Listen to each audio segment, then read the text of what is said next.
Olá pessoal, tudo bem? Na continuação da nossa sexta aula, ficou faltando a gente comentar os exemplos, né, relacionados a. Principalmente que está bem relacionado à atividade mapa de vocês. Então, olha só, no nosso exemplo 1, o circuito equivalente da figura abaixo mostra um transformador ideal em que a impedância R2 mais JX2 é igual a 1 mais J4 ohms e está conectado em série com um secundário. A relação de espigas é N1 por N2, então tem uma relação de 5 por 1, uma relação do meu N1 para o meu N2. Então, observando o meu circuito equivalente, né, ele está falando que está do lado conectado em série em secundário, e é isso aqui que eu consigo observar. No meu secundário, eu observo a minha resistência e a minha impedância conectada em série no meu transformador. E na alternativa A vai pedir o quê? Desenhe um circuito equivalente cuja impedância em série esteja referida ao primário. Então eu vou pegar e vou passar essa minha impedância, que se encontra no secundário, para o lado do primário. Fazendo isso, ó, o que a gente vai fazer? Eu vou pegar e vou redesenhar o meu circuito. Eu vou tirar o meu R2 e o meu X2 da impedância e vou passar para o lado do primário. Então, fazendo isso, ó, portanto, eu vou ter a minha impedância, antes era R2, né, e X2, agora passei como R'2 e X'2. Por que que eu faço isso? Porque não é o mesmo valor. Quando eu passo do primário para o secundário, ou do secundário para o primário, que é esse caso, eu preciso utilizar minha relação de espiras. Utilizando a minha relação de espiras de N1 para N2, né, que a gente acabou de ver lá, que era 5 por 1. Fazendo isso, então o que que eu vou fazer? O meu R'2, ó, mais o meu JX'2 vai ser igual à minha relação de N sobre N1 sobre N2 ao quadrado, que está multiplicando o valor da minha impedância, de R2 mais JX'2. Então eu tenho o quê? O meu valor. Se eu tenho o meu valor de R2 mais JX2 aqui, da minha impedância do meu secundário, eu vou pegar e vou fazer esse meu valor multiplicando o meu valor relacionado de 5 para 1.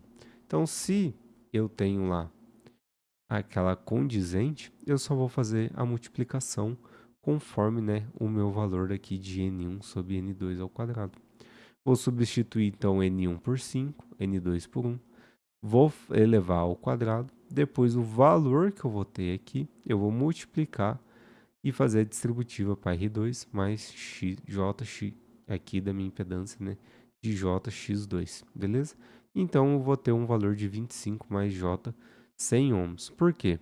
Aqui eu tenho 1 mais 4 J's, né, que é o que foi apresentado.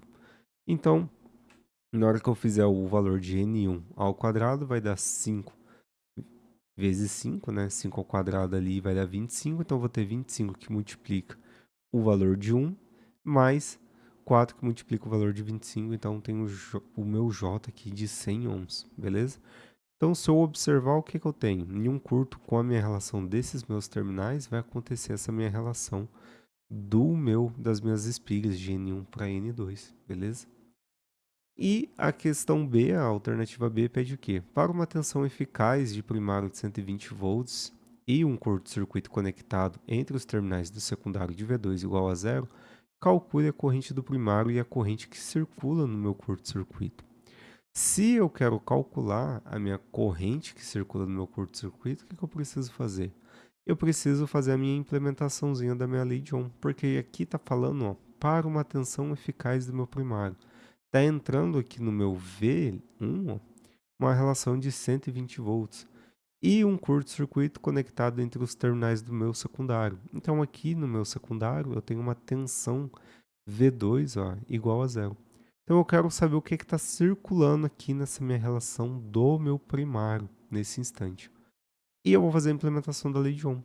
Então, se eu tenho que V é igual a R vezes I, e eu quero saber a corrente que circula nesse meu curto aqui, ó, nessa minha relação, que não está passando corrente para o outro lado, né? Não tem uma indução por conta, que eu tenho uma tensão de saída igual a zero no meu secundário. Eu vou ter a minha relação, então, de I, eu vou isolar o meu I, e vou ter VI 1, né, de 120, que é o valor que foi apresentado, sobre o meu R'2 mais JX'2, que é o valor que a gente acabou de calcular anteriormente. E resolvendo isso daqui, eu consigo encontrar o valor de 0,28 menos J, 1,13 de uma corrente eficaz, né? Esse valor da minha corrente do secundário, né, será igual à minha relação de N1 sobre N2, que é 5 vezes a minha corrente do meu primário.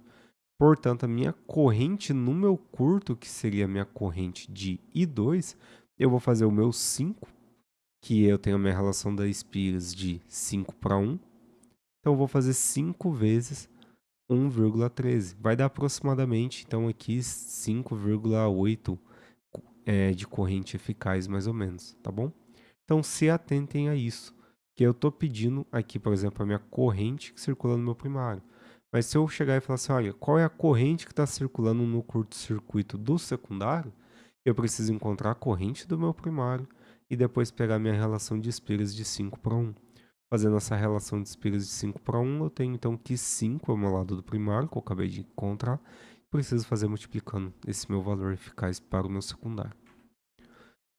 No nosso segundo exemplo, olha lá, um transformador de distribuição de 50 kVA, então tem uma relação de 2.400 volts para 240, e uma frequência de 60 Hz tem uma impedância de dispersão de 0,72 mais J 0,92 ohms no meu enrolamento de alta tensão e 0,0070 mais J 0,009 ou 90, né, ohms no de baixa tensão.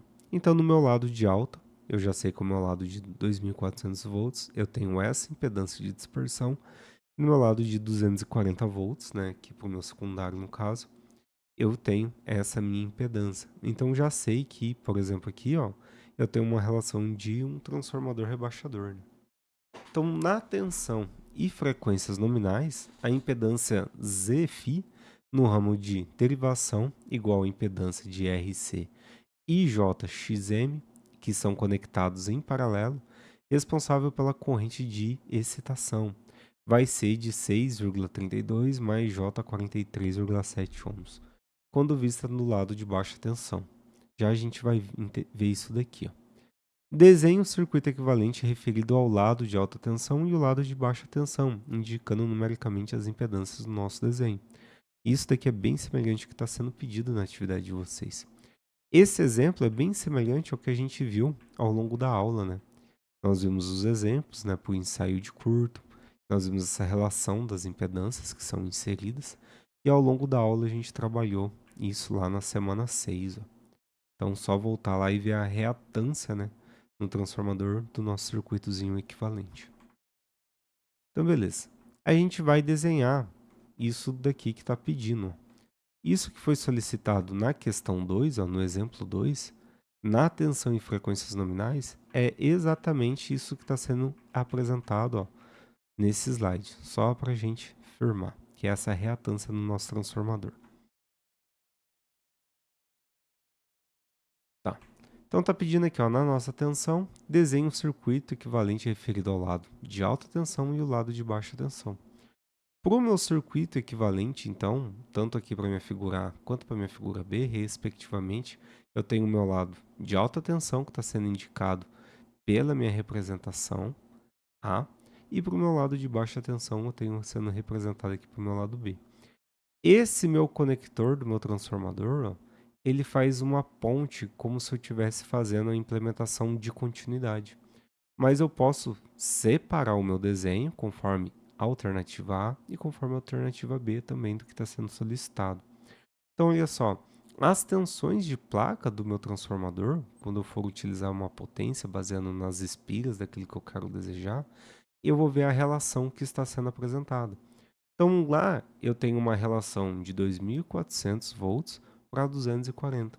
Então, se eu quero saber a minha relação de espiras, eu vou fazer 2.400 dividido por 240. E conforme foi apresentado, foi nos dado aqui, ó, uma relação para o nosso lado de impedância de alta e para o nosso lado de baixa. E é isso que a gente apresenta no nosso circuito. Foi apresentadas as minhas impedâncias para o meu lado de alta tensão, a minha impedância de dispersão, né, que foi apresentado na minha condição do meu ramo de derivação de 6,32 mais J 43,7 ohms. E aqui observem, ó, que quando eu pego e faço a minha relação de espiras, eu tenho que refletir isso para o meu lado de alta quanto para o meu lado de baixo. Então, se eu tenho uma relação, seja de 10 para 1, seja de 100 para 1, de 100 para 10, seja qual for a minha relação, eu quero que vocês façam isso. Façam uma relação de 2.400 para 240. E vocês vão replicar isso, vocês vão fazer multiplicando para o lado do primário e vão fazer aplicando para o lado do secundário. Então a gente consegue ver. Então, tendo o valor da impedância referida para o meu lado de alta quanto para o meu valor de baixa, eu consigo ver essa minha relação. Simplesmente, o que eu preciso fazer? Eu preciso desenhar o meu circuito. Ó. Observem que é o mesmo circuito. É a mesma coisa. Só muda os valores conforme a minha relação do primário para o meu secundário, que vai estar relacionado ao meu N1 para o meu N2, que é a minha condizente, né, da minha variaçãozinha do número de espiras para ele ser elevador ou rebaixador ou um alto trafo em si. Então, pessoal, essa é a continuaçãozinha aí da aula 6 com os exemplos que ficaram faltando. Um grande abraço e tchau, tchau.